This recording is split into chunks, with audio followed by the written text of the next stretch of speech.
This podcast was produced by OAR FM Dunedin with support from New Zealand On Air.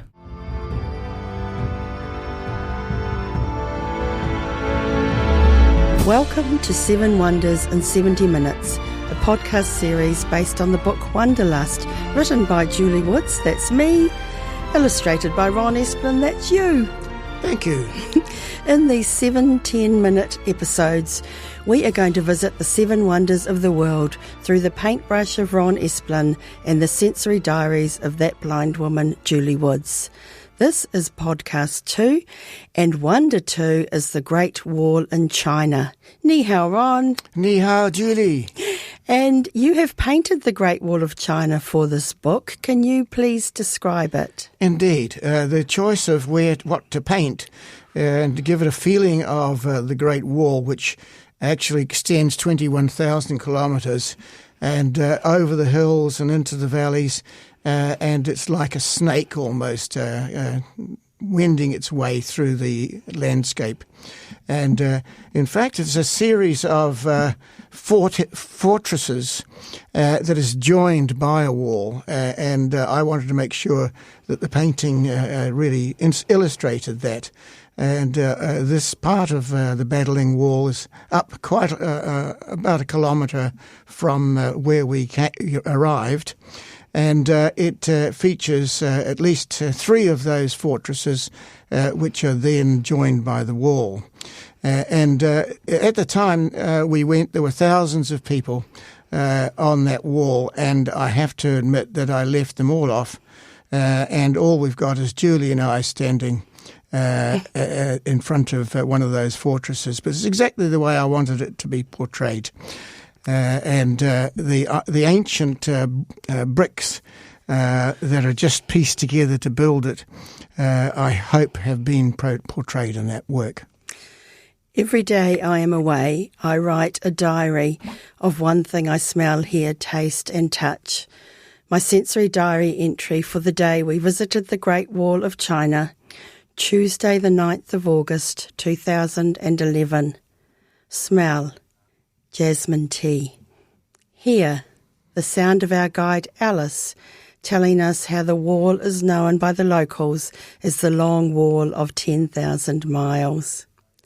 Taste crumbed squid. Touch a hug I received from a young Chinese man learning Japanese at Beijing University. Now we visited the Great Wall, Ron, with our 2 boys, Zachary and Sebastian, who were teenagers at the time.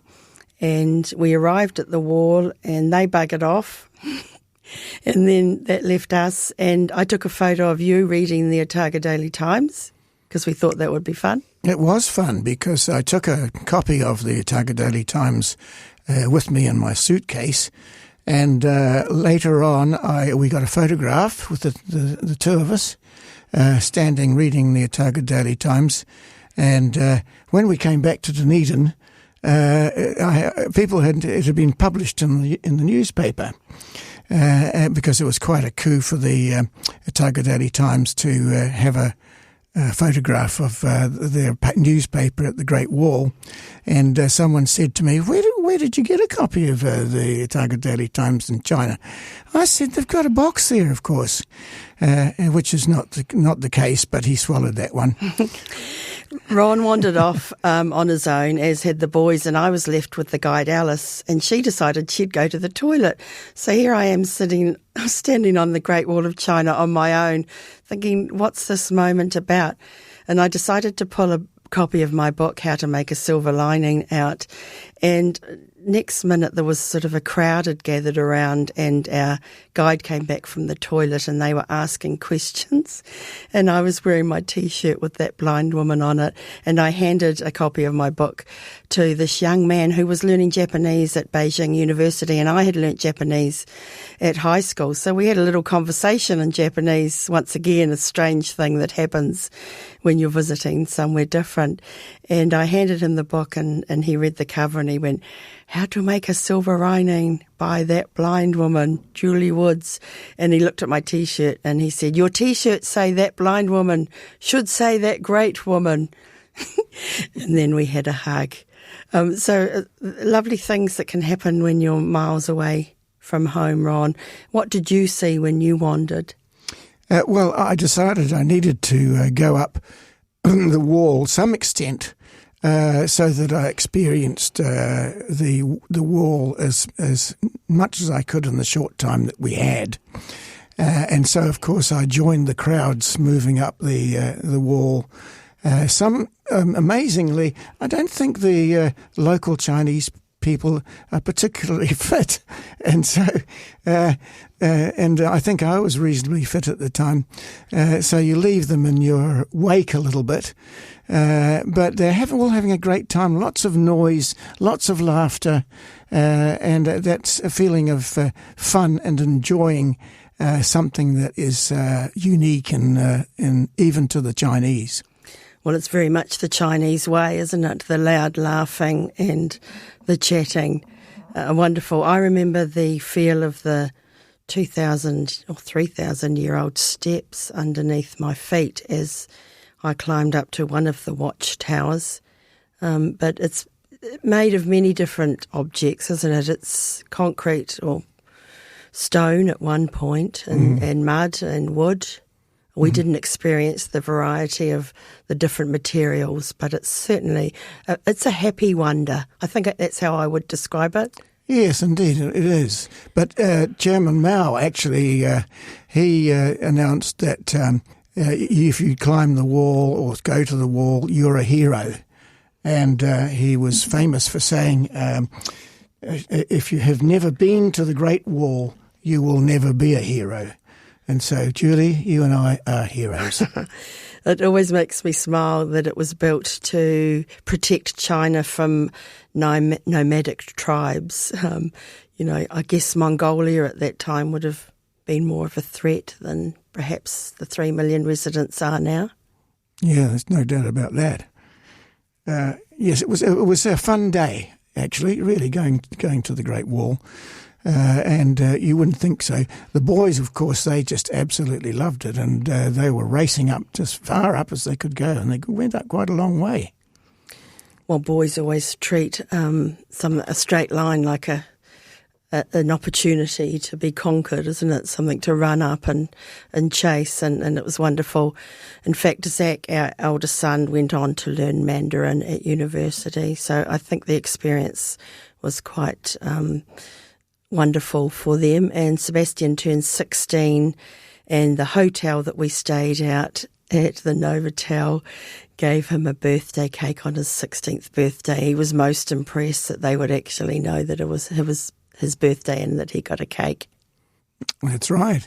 And there was a bakery that we stayed around the corner from the hotel. That was a great find after having been travelling for nearly 3 weeks on Chinese food, which we loved and adored, but to come across a bakery, that was just amazing.